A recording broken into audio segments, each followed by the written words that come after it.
Ladies and gentlemen, boys and girls, leechers, teachers, and mouthy preachers, welcome along to the Joe Spivey YouTube channel, where we discuss books and little else. And here we are, back in our back in our little sanctuary. We have returned to Kingston upon Hull, and therefore we have also skidded back underneath the carapace of cloud. It would seem it was unbelievable on Saturday when me and Grand Viceroy Spivey came back for a brief when he came back for a brief visit to drop me off. It would appear that we were two Portuguese immigrants come back from abroad.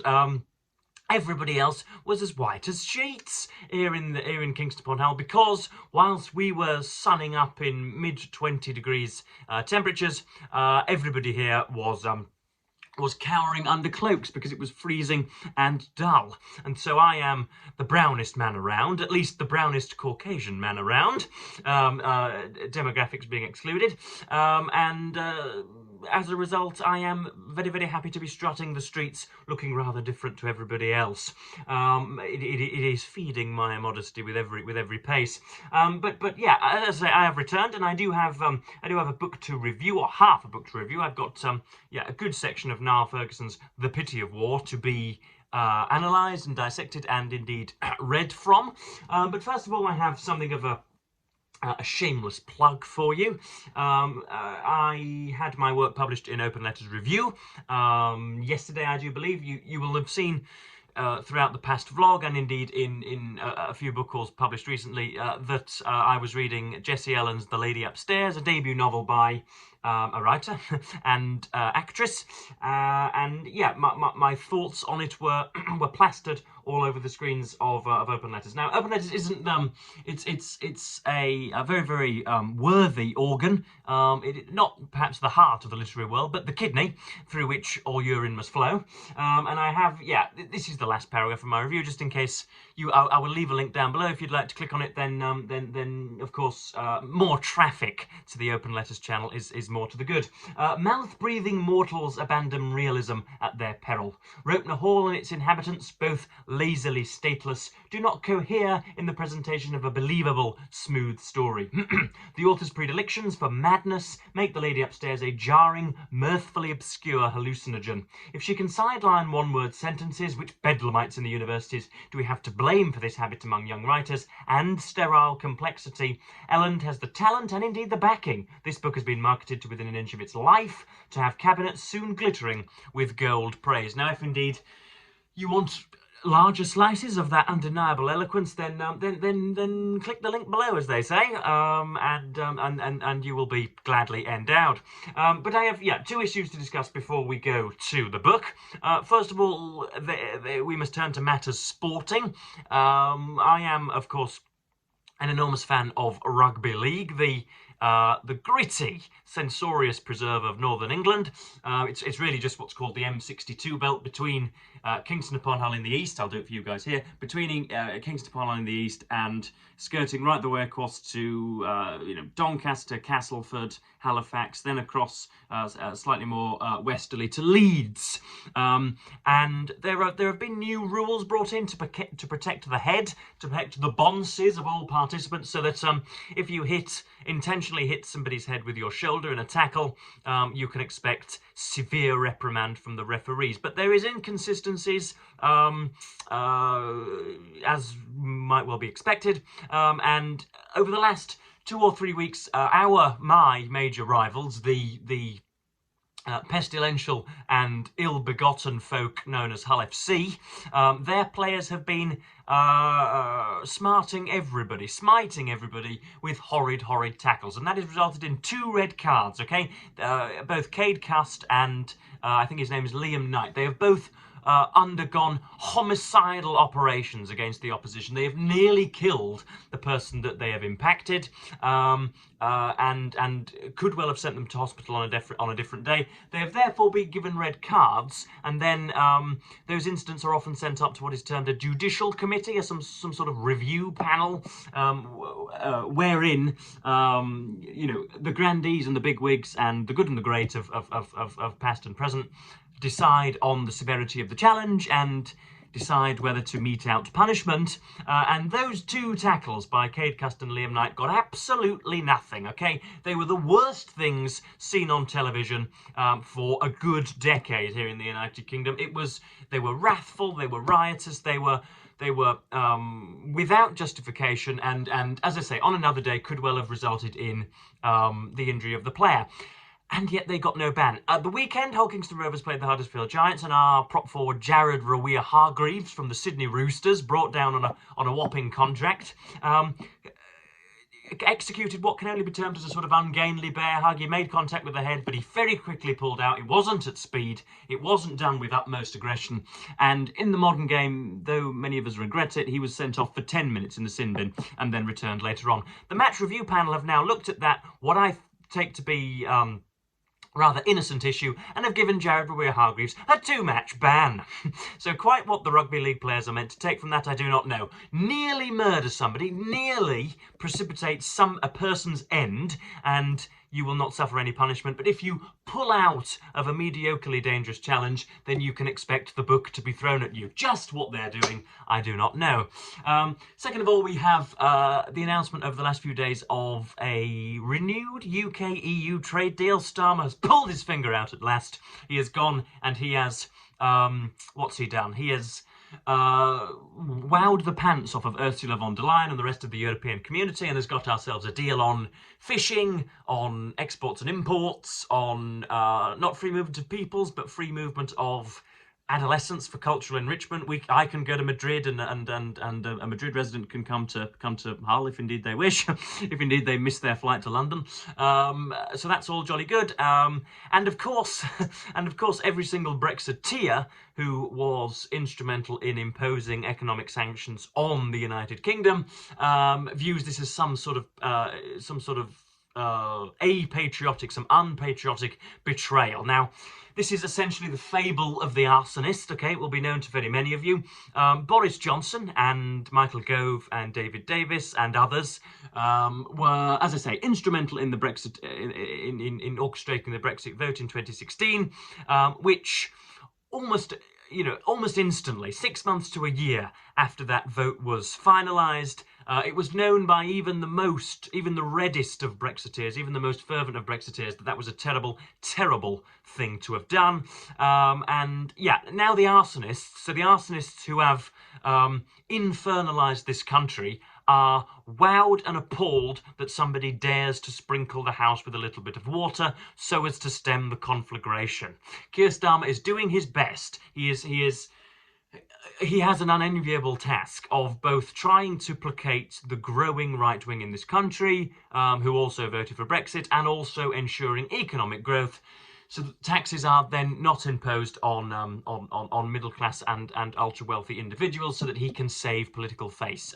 So that is a conversation that is going on at the moment. The shamelessness of Johnson and Priti Patel and very many others, all of the fronts of the right-wing rags in this country, there's a tongue twister for you all, are punctuated with the most absurd theories about national governance. It is quite ridiculous. But yeah, we're 8 minutes 30 in, and I have not even uttered the title of the book yet, so I'd better set foot.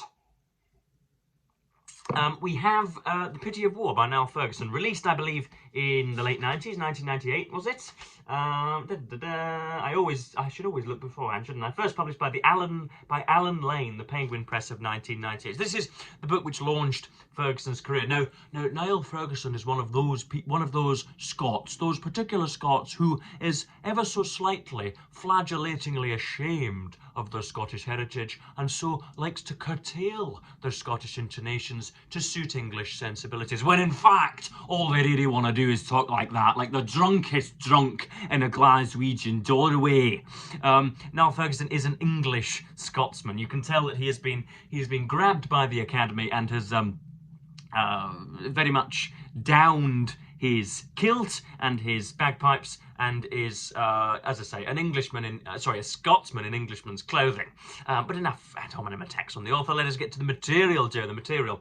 I have read not very many books. I have great interest in the advent of the First World War because of its instrumentality and its importance when discussing the Second World War. Essentially, I think obviously there's there's the Napoleonic period and the Crimean period and Waterloo and George III quite ridiculously releasing control of the American colonies in the late 18th century. But beyond that, this is probably the most important few years of our lives, or at least before maybe 2016, especially when Niall Ferguson wrote this. So this deals with. It just doesn't really deal with the background of the war too much, or as heavily or as lavishly as I might like. Christopher Clark's book, which I reviewed handily and lovingly on this channel. When did I read that? Did I get that for Christmas? I think I did. So it's probably January and February, wasn't it? I should really track this stuff. Niall Ferguson's writing isn't devoted entirely to the opening of the conflagration, though I wish it was. I wish Ferguson gave more time to it, but he goes through what he calls the myths of militarism and the myths of dynastic struggle and a sort of imperial malaise that is often touted by mainstream historians, although Ferguson is himself now the flagship mainstream historian. So those smites don't quite work in the 21st century. It debunks a lot of the myths around the First World War and about German aims of Mittel Europa and a sort of a Teutonia whereby England and Russia, Britain and Russia were left, but France and Luxembourg and Spain and Portugal and Poland and Austria, all the way down to Kosovo and North Macedonia, would be under the boot of Kaiser Wilhelm. It dispels much of that myth-making. It talks about the role of the papers and the media and Lord Beaverbrook and Lord Northcliffe at the Mail and the Telegraph, the Mail and the Times, and how warlust was as much cultivated as it was naturally within the heart or the brain and the mind and the adrenal glands. And it does go into the very, very individual nodes between Sir Edward Grey, the famous Foreign Secretary at the time, and indeed Prime Minister Asquith and Lloyd George before him, and Gladstone's considerations before him. But you get the node by node, almost minute by minute, hour by hour and day by day extrapolation of the conversations between foreign secretaries, between Lichnowsky and between Sassanov, and between Bethmann von Holweg, and between Kaiser Wilhelm and the King of Britain, whose name is going to evade me, but he was undoubtedly of the House Saxe-Coburg-Gotha. So you get all of the mini justifications and the like, and it's interesting, but Ferguson doesn't do enough work on it for my liking, and he goes into economics, ladies and gentlemen, with a capital E. Now, Simon Heffer's biography of Enoch Powell, Roy Jenkins' biography of William Gladstone, and A.J.P. Taylor's English History between 1914 and 45, all of them saw their end as soon as they began to mention the accounting sheets and the balance books and all the rest of it. I appreciate the importance of gross domestic product and quantitative easing and taxes level, direct and indirect taxes leveled at property owners or wage earners. I understand that it's all very, very important, and you know, a demagogue on the stump is only as important as the zeros in the bank account and the national debt. I understand that why there is great fanfare. I understand why it is that BookTube's David Murphy finds economics so very ensorceling. I understand why that is, but for whatever reason, whatever it is, I was pretty good at mathematics at school, so it's not as if I am algebraically illiterate rather. I am, you know, I'm pretty good at maths, but for some reason, as soon as the numbers begin to harry the page, I cannot do it. And Niall Ferguson goes on and on and on and on and on about war expenditure and the state of the national debt and a proportion of gross domestic product spent on defence. Of course, that's actually a conspicuously modern preoccupation nowadays. But yeah, it goes on and on and on. You feel as if you are the last soldier out of Saigon, and the helicopters are up in the air, and Ferguson's omniscience sort of drives you left and flies you left and right, copters you left and right. You're hanging onto the rope thinking, Christ, when's this going to end? Please start talking about Kaiser Wilhelm again. Please start talking about the Volk rather than all of the decimal places. Please, Ferguson, stop. You're whiplashed between fact and fiction, and yes, so I found those. I know those areas are necessary, but I found them to be anodyne, to use a phrase, anodyne. But I have very many sections to read out to you, and we may as well begin in the introduction, which really did warm my cobbles, as we say.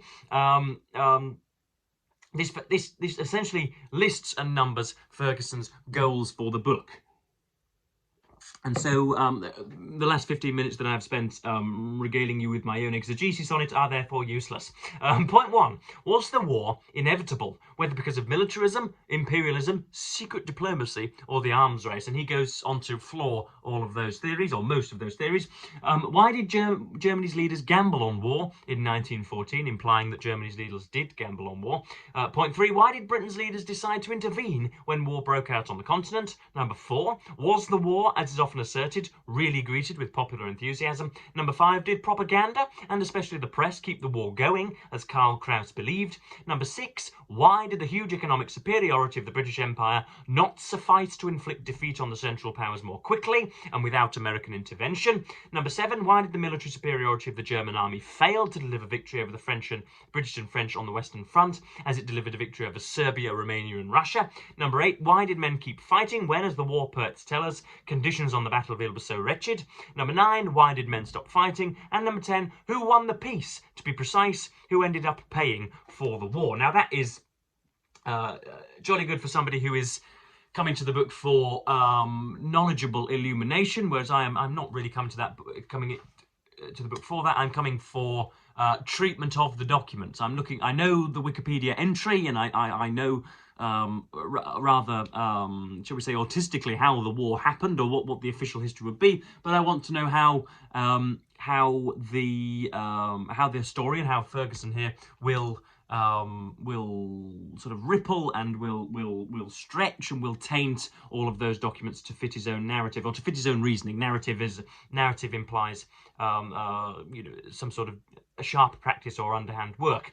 But here we are talking about the changes of warfare in the 21st century. Of course, very many supplies and soldiers were carried by cavalry, but the First World War was the first fought with, as this passage will mention, smokeless gas and far-flinging bullets, so that real hand-to-hand combat, where you see the whites of the enemy's eyes and the slaver on the enemy's chin, the spittle on the enemy's chin, is a thing of the past, and to be alone on a flat plain is to be instantly killed.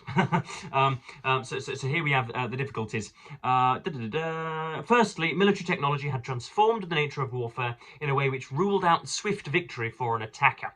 The day of the bayonet was over. Cavalry charges, too, were obsolete. Thanks to the increased rapidity and accuracy of rifle fire, the introduction of smokeless powder, the increased penetration of bullets, and the greater range and power of the breech-loading cannon, traditional set-piece battles would not occur. Instead of hand-to-hand combat, men caught in the open would simply fall and die without either seeing or hearing anything. For this reason, the next war would be a great war of entrenchments, and that indeed was how it went. You have the stalemate, serialised and satirised in Blackadder Goes Forth, with Rowan Atkinson and Stephen Fry and his friend, whose name is going to evade me, Hugh Laurie. You have that, and you have the concocted patriotic fervour also shown to be nothing but a concoction. Next up we have the notion of preemptive attacks. Now, Ferguson gives this due credence in this book, the notion that Germany was not an imperial power, but it was something of an economic power. It sits in the heart of Europe, and for various geographic reasons and for various material reasons and historical reasons, its thumb will always be pressed very sternly on the European scale, no matter no matter how disastrously it prosecutes its warfare. Seemingly, Germany can instigate war, or can precipitate war, and then 15 years later somehow manage to be still the greatest power in the continent, even though it has been defeated and its ideas rebutted. But yeah, talking about preemptive strikes of Germany and why they felt that if they did not go ahead in 1914, 15 and 16, that maybe Russian rearmament and Russian economic development and British naval supremacy would forever occlude, forever prevent, and forever deem obsolete and unnecessary, or deem suicidal any sort of expansion or military warfare on their part. Conrad, too, was a devotee of the preemptive mentality. He proposed a strike against Italy in 07 and 11, and in 1913 urged that Austria cut off the South Slavs and the West Slavs culturally and politically from the East Slavs to remove them from the Russian influence. On every occasion before 1914,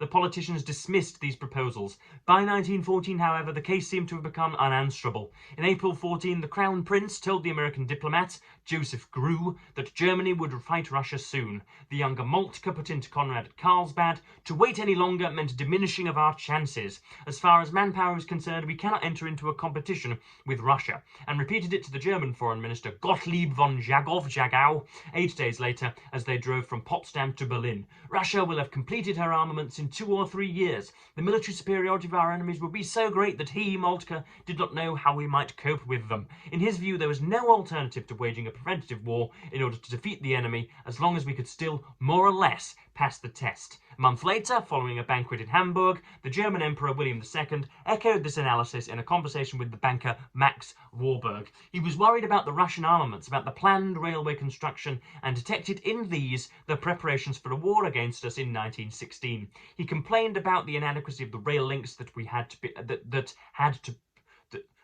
He complained about the inadequacy of the rail links that we had to the Western Front against France, and hinted at whether it would not be better to strike now rather than to wait. And that is seen as the general attitude of the Germans. You can see that certainly when you get the assassination of the Archduke Franz Ferdinand, and you get the July/the August crisis, and you have the Serbian government not admitting its role in, or certainly not telling the continent how much they knew about the impending Black Hand assassination, and then you have Austria, who were then waging war on Serbia, and then of course you have German guarantees for Serbia, and then you have Russian hatred of that, and German bellicosity towards the Russians, and then you have Belgian neutrality and French involvement, and then British involvement, and you can see just how thin and weak those ties get. And I think Ferguson's conclusion, or at least one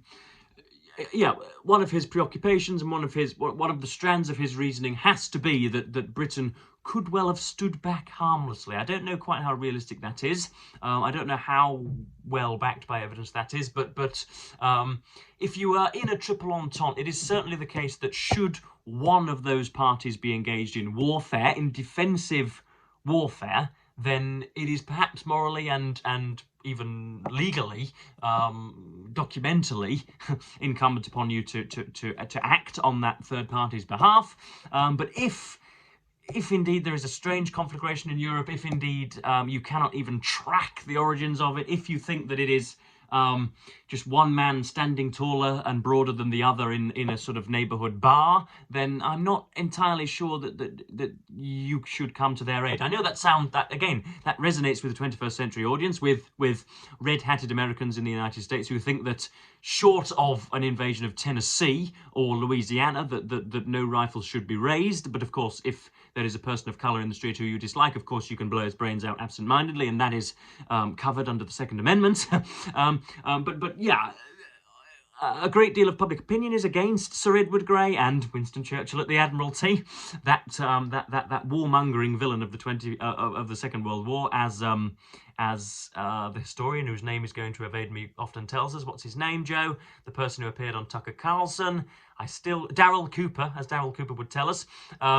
Public opinion was much against Grey and Churchill, and it was only through some very clever hijinks and again some very ambiguous notes and letters written to the Austrians and to the Germans from Grey, which brought them into it. And again, I think the Belgian neutrality was a bit of a smokescreen, but yeah, just how Europe went to war in 1914 is a continual mystery to me. Ferguson doesn't go into the Russians as much as I would like him to. Christopher Clark didn't let the Russians down, or didn't let the Russians lie down, or didn't allow them exculpation in his book, Sleepwalkers, because I think it could just as easily be said that the Russian response to the Austrian response was overhyped and unnecessary and likely to knowingly escalate tensions.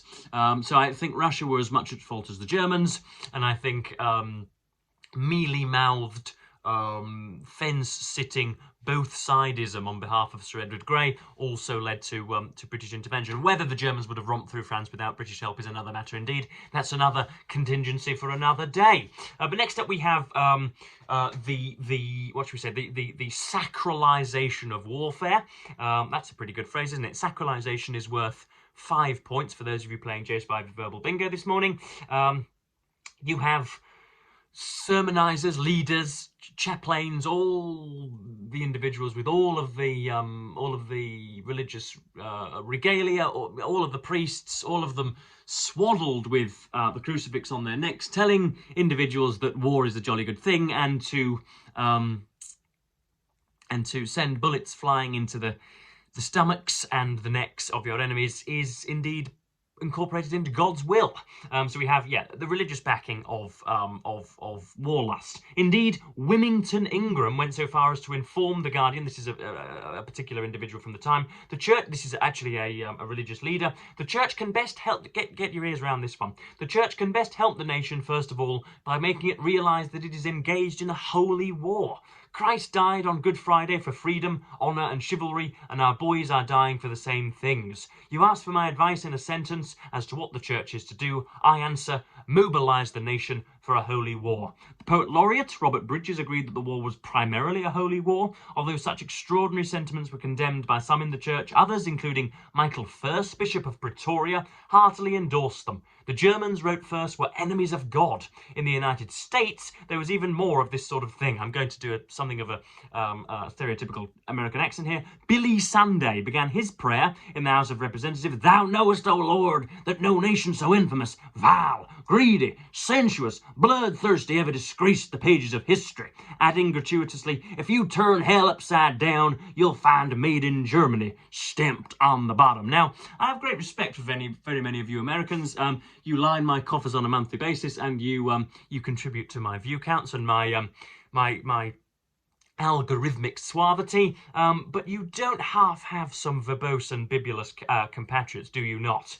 But I like that phrase. I'll use that in the future. If you turn hell upside down, you'll find made in Germany stamped on the bottom. And that was how war was justified. So we have left I was going to say the boardroom. We've left the war cabinet almost. We have left the drawing boards, and we are now in the Somme, and we are now right in the battlefield. We've looked at conscription. We've looked at military preparedness. We've looked at all the economical justifications, and we've looked at the notion of swift warfare and how that was folly with a capital F, and we shall go on to the actual war and indeed the pity of war. I wasn't sure about the title. I don't know whether it's colloquial of me or idiomatic of me to I don't know, sort of devalue the potency of the verb pity.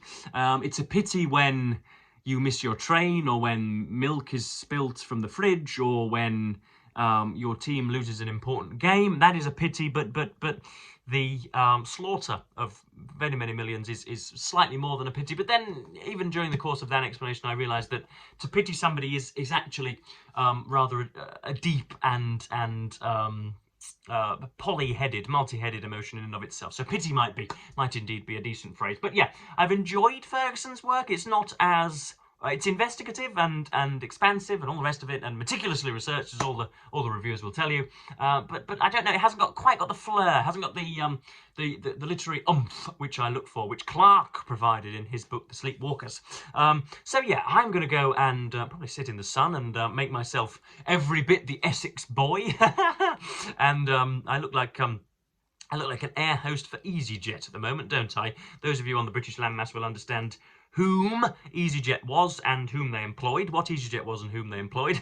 So yeah, that's the morning done for me, and I shall I'll go and walk about, have myself a latte at Cafe Nero, and return to read more of Mr. Ferguson. So yes, I am, as per usual, going to thank you ever so much for watching. I'm going to court your comments down below. I want to know what you think of the First World War, who you think started it, and what do you think of Ferguson's work, whether you've ever contacted it, and how you feel I have treated this book. So yes, I am, as per usual, going to thank you ever so much for watching BookTube and bid you the fondest of earthly farewells.